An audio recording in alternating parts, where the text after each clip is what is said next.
മുത്തശ്ശിമാരിൽ നിന്നോ അല്ലെങ്കിൽ ഇവിടെ നാട്ടിൽ നിന്നോ ഏറ്റവും കൂടുതൽ കേൾക്കുന്നത് ഫോക്ലോർ സ്റ്റോറീസ് ആയിരിക്കും. ഈ മാടന്നൊരു പരിപാടിയുണ്ട്, അതായത് ഇതിൽ ഭയങ്കര പവർഫുൾ എൻറ്റിറ്റിയാണ്. വെള്ളം എടുത്തിട്ടുണ്ടെന്നോ അത് പറഞ്ഞിട്ട് തിരിച്ചിറങ്ങി വരുമ്പോഴത്തേക്ക് അവിടെ ആളുമില്ല, ഒരു പരിപാടിയില്ല. അവൻ ഇതുപോലെ പറയും വീട് മാറിയ കഥയോ അത് ഇതുകൊണ്ടാണ് ഇവര് രാത്രി ഇങ്ങനെ എണീക്കാൻ പറ്റില്ല, ഇന്ന് രാത്രി കഴുത്ത് ഇങ്ങനെ ഉടക്കിയിരിക്കും എന്നൊക്കെയുള്ള സാധനം. ഈ കുട്ടൻ്റെ കഥ പറഞ്ഞ പോലെ ഞാൻ പലരും കേട്ടിട്ടുണ്ട്, ചുടല മാടൻ, ചങ്ങല മാടൻ. ഇതിൽ ഞാൻ നാട്ടിൽ കേട്ടൊരു കഥ എന്ന് വെച്ചാൽ എൻ്റെ അപ്പൂപ്പൻ്റെ കാലഘട്ടത്തിലാണ്. അന്ന് ഇപ്പോഴും അവിടെ നാട് ഭയങ്കര ഈ പറഞ്ഞ വയലുകൊണ്ട് നിറഞ്ഞ ഏലായും കൃഷിയൊക്കെയുള്ള സ്ഥലമാണ്. അപ്പം അന്ന് ഇത്രയും വീടുകളൊന്നും ഇല്ലല്ലോ, ഒരു 50 വർഷം മുമ്പ് 60 വർഷം മുമ്പ് വീടുകളൊന്നുമില്ല. അപ്പം അപ്പൂപ്പൻ്റെ സുഹൃത്തും അങ്ങനെ ആരോ ഒരു പുള്ളിക്കാരൻ രാത്രി എന്തോ സെക്കൻഡ് ഷോ കഴിഞ്ഞ് എന്തോ പോയിട്ട് ദൂരെ നടന്നു വന്നു. അന്ന് ബസ് ഈ കുണ്ട്ര ഒരു പോയിന്റ് വരില്ല, അവിടെ ആൾക്കാർ ദൂരം നടന്നാണ് പോകുന്നത്. പുള്ളിക്കാരൻ ഇങ്ങനെ ചൂട്ട് വീശി നടന്നു വരുമ്പം ഈ പറഞ്ഞ അതിനൊരു അവിടെ ഈ പറഞ്ഞ് നടന്നു പോകുന്ന വയലിന് അങ്ങേ അറ്റത്തും ഒരു അമ്പലമുണ്ട്, ഇങ്ങേ അറ്റത്തൊരു ഒരു അമ്പലമുണ്ട്. നടന്നു വന്നിട്ട് പുള്ളിക്കാരനെ പെട്ടെന്ന് മൂത്രമൊഴിക്കാൻ തോന്നി. പുള്ളിക്കാരൻ ചൂട്ട് സൈഡിൽ നിന്ന് കുത്തിച്ചാരി വെച്ചിട്ട് പുള്ളി മൂത്രമൊഴിക്കുന്നു. അപ്പം പുള്ളി നോക്കുമ്പം ബാക്കിൽ നല്ല തീയുടെ പ്രകാശം വരുന്നു. അപ്പം പുള്ളിക്കാരൻ വിചാരിക്കുന്നത് എന്താ, ഏതോ ഒരാൾ പാസ് ചെയ്ത് പോവുക, മറ്റേ ചൂട്ടും പിടിച്ചോണ്ട്. ചൂട്ടിൻ്റെ പ്രകാശം തീയുടെ പ്രകാശമാണല്ലോ. അപ്പം ഈ ചങ്ങലയുടെ കിലുക്കുമുണ്ട്, ഇങ്ങനെ ക്ലിങ് ക്ലിങ്, അതായത് സ്റ്റെപ്പ് ബൈ സ്റ്റെപ്പാണ്. അപ്പം പുള്ളി ഇത് മൈൻഡ് ചെയ്യുന്നില്ല. പുള്ളിന് ക്രിസ്ത്യാനി എന്തോ ആയിരുന്നു തോന്നുന്നു, ഞാൻ അങ്ങനെ കേട്ടിട്ടുള്ളത്. അപ്പം പുള്ളി ഇങ്ങനെ അടുത്തടുത്ത് വന്നപ്പോൾ ഈ ഒച്ച വെക്കാതെടാ മൈ എന്ന് പറഞ്ഞ് തെറിയോ അങ്ങനെ എന്തോ പറഞ്ഞു. അപ്പം പുള്ളി മറ്റേ പുള്ളി വീണു. അപ്പം പുള്ളി തിരിഞ്ഞു നോക്കി. ഇത് പുള്ളി പിന്നീട് ബോധം വന്നതിന് ശേഷം വന്നതാണ്. പിന്നെ ഈ കാണുന്നതെന്ന് വെച്ചാൽ ഈ ഏതോ ഒരു വയലിൽ നടുക്ക് പുള്ളി ഇങ്ങനെ കമന്ന് കിടക്കുന്ന കേട്ടാ. പിറ്റേന്ന് രാവിലെ ആൾക്കാർ കാണുന്നത് ഇത്. ആൾക്കാരൊക്കെ ഓടിക്കൂടി പുള്ളിയെ പിടിച്ച് കിടത്തി. പുള്ളിക്ക് ബോധമില്ലായിരുന്നു. പുള്ളി ഇറങ്ങി ചെയ്തേപ്പിച്ച് പുള്ളി നിലവിളിയും ബഹളമൊക്കെ ആയിരുന്നു. അങ്ങനെ ഈ പറഞ്ഞ ഹോസ്പിറ്റലിലൊക്കെ കൊണ്ടുവന്ന് വൈദ്യരും പരിപാടിയൊക്കെ ആണല്ലോ. അപ്പോഴാണ് ഈ പുള്ളി പറയുന്നത്, മുഖം നിറച്ച് തീ കത്തുന്ന പോലെ കയ്യിൽ ചങ്ങല പിടിച്ച ഒരാൾ, മുഖമൊന്നും ഓർമ്മയില്ല, വെട്ടം അയാളെ മുഖത്ത് തീയായിരുന്നു. ഇതാ പറയുന്നത്. അപ്പം ആൾക്കാർ ഇത് ചങ്ങലമാടൻ എന്ന് പറയുന്നവരുണ്ട്, ചുടലമാടൻ എന്ന് പറയുന്നവരുണ്ട്. ഈ ഒരു മാടൻ എൻറ്റിറ്റി വരുന്നത് ഈ കഥയിൽ ഇങ്ങനെയാണ് ബേസ് ചെയ്ത് വരുന്നത്. ഈ പറഞ്ഞ കൂട്ടത്തിലെ ഏറ്റവും പവർഫുള്ളായ വ്യക്തി, അതായത് ഈ അവഞ്ചേഴ്സിൽ ഹൾക്ക് പോലൊരു പരിപാടിയാണ് മാടൻ. അത് ആൾക്കാരെ തട്ടും. ഇത് വരത്തുപോക്കുന്നൊരു പരിപാടിയായിട്ടും നമ്മൾ മിക്സപ്പ് ചെയ്ത് ഞാൻ കേട്ടിട്ടുണ്ട്. വരത്തുപോക്ക് ബേസിക്കലി ഈ പറഞ്ഞ രാത്രിയിൽ ഈ മാടൻ യക്ഷി മറുതയൊക്കെ, യക്ഷിയില്ല, ഇത് നടക്കാനിറങ്ങുന്ന വഴി, അതിനെ വരുന്നു പോകുന്ന വഴിയാണെന്ന് പറയുന്നുണ്ട്. ഇതുപോലെ തന്നെ ഒരമ്പലത്തിലെ ഭഗവതി തൻ്റെ അനിയത്തിയോ അല്ലെങ്കിൽ ചേട്ടത്തിയോ കാണാനായിട്ട് മറ്റേ അമ്പലത്തിലേക്ക് പോകുന്ന വഴിയാണെന്ന് പറയുന്നുണ്ട്. ഈ തേരിറങ്ങുന്ന പലത് പറയുന്നുണ്ട്. ആ വഴിയിൽ കുറുക്കിന് ആരെങ്കിലും വന്നാൽ അടിച്ചിടും. ചിലർ മരിച്ചു പോയെന്ന് പറഞ്ഞവരുണ്ട്, ചിലർ ഈ പറഞ്ഞ ജീവച്ച് പോയി കിടക്കുന്നവരുണ്ട്, ചിലർ തൽക്കാലത്തേക്ക് അടികൊണ്ട് വീണവരുണ്ട്. ഈ പറയുന്ന ഇതേ കാര്യം വീടുകളുടെ വാസ്തുവിൽ ഞാൻ പലയിടത്ത് പറഞ്ഞു കേട്ടു. അതായത് ഈ പോകുന്ന വഴി വീട് വെക്കരുതെന്ന് പറയും. പിന്നെ ആ വീടിന് എല്ലാ കാലവും ദോഷവും പ്രശ്നങ്ങളൊക്കെയാണെന്ന് പറയും. പിന്നെ നമ്മൾ അതിന് കുറെ പൂജയൊക്കെ ചെയ്ത് മാറ്റുമെന്ന് പറയുന്നുണ്ട്. എനിക്ക് പലപ്പോഴും തോന്നിയിട്ടുള്ള കാര്യമാണ്, അതായത് വരത്തുപോക്ക് നടക്കുന്ന സ്ഥലത്ത് വീട് വെച്ചാൽ വീട് രക്ഷപ്പെടത്തില്ല, പ്രശ്നമാണ്. ആ വീട് ആയതൊരു പൊളിക്കാറില്ല. പിന്നെ ഇവരെന്ത് ഈ മാടൻ ഹൈസ്കൂളിലോട്ട് പോകും. എനിക്ക് എപ്പോഴും തോന്നിയിട്ടുള്ള കാര്യമാണ്. എനിക്ക് അതിനെ വെല്ലുവിളിക്കാൻ വലിയ താല്പര്യമൊന്നുമില്ല, കാര്യം ഒറ്റയ്ക്കാൻ വേണ്ടി പോകുന്നുണ്ട്.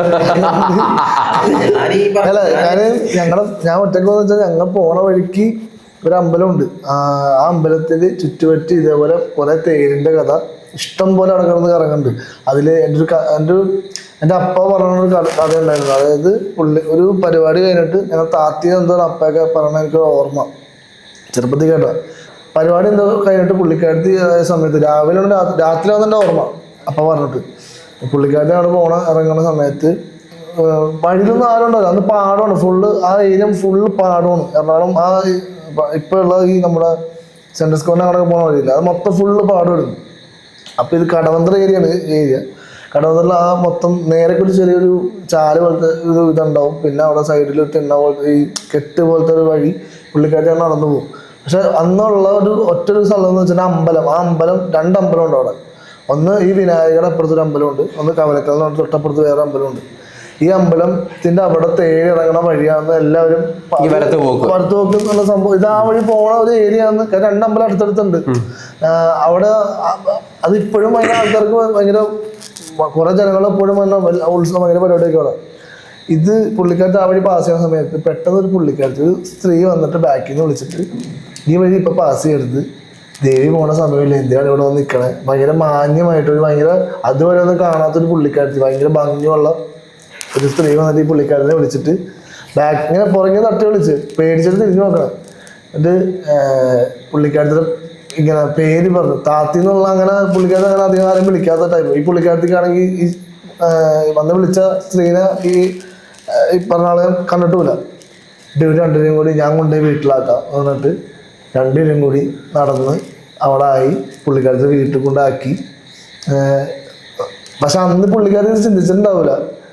തിരിഞ്ഞ് വീട്ടിൽ കയറി അന്ന് മറ്റേ പലക പരിപാടിയൊക്കെ ആവും. ഇത് കഴിഞ്ഞ് വെള്ളം എടുത്തിട്ട് വന്നു അത് പറഞ്ഞിട്ട് തിരിച്ചിറങ്ങി വരുമ്പോഴത്തേക്ക് അവിടെ ആളും ഇല്ല, ഒരു പരിപാടിയില്ല. പുള്ളിക്കാരത്തേക്ക് ബോധം വേണം 2 ആഴ്ച ഒരു വലിയ എന്നുവെച്ചാൽ ഇത് ചിന്തിക്കേണ്ടത് ഇത് ആരാ വന്നത് നേരത്തെ കണ്ട് പരിചയമില്ല. ഇറങ്ങുമെന്ന് പുള്ളിക്കാരത്തേക്ക് അങ്ങനെ അറിയാം. ഇത് നല്ല ഭംഗിയുണ്ടായിരുന്നു എന്ന് വെച്ചാൽ ആ സമയത്ത് അങ്ങനെ ആരും ഒരുങ്ങി ഇറങ്ങില്ല. അപ്പൊ പുള്ളിക്കാരത്തെ എന്ന് പറയണത് അവിടെ നാട്ടിൽ പറഞ്ഞോന്ന് വെച്ചാൽ ദേവിനെ കണ്ടു, ദേവി ആയിരിക്കാം. ഇന്നാണെങ്കിൽ നമുക്ക് പറയാം ഏതൊരു ദൂരത്തുനിന്ന് ആരോ വന്ന് കണ്ടെന്ന് പറയാനുള്ള ഒരു മാനസിക നില നമുക്ക് ഇന്നുണ്ട്. അന്നെന്ന് പറഞ്ഞാൽ രാത്രി ആരും ഇറങ്ങി നടക്കൂല.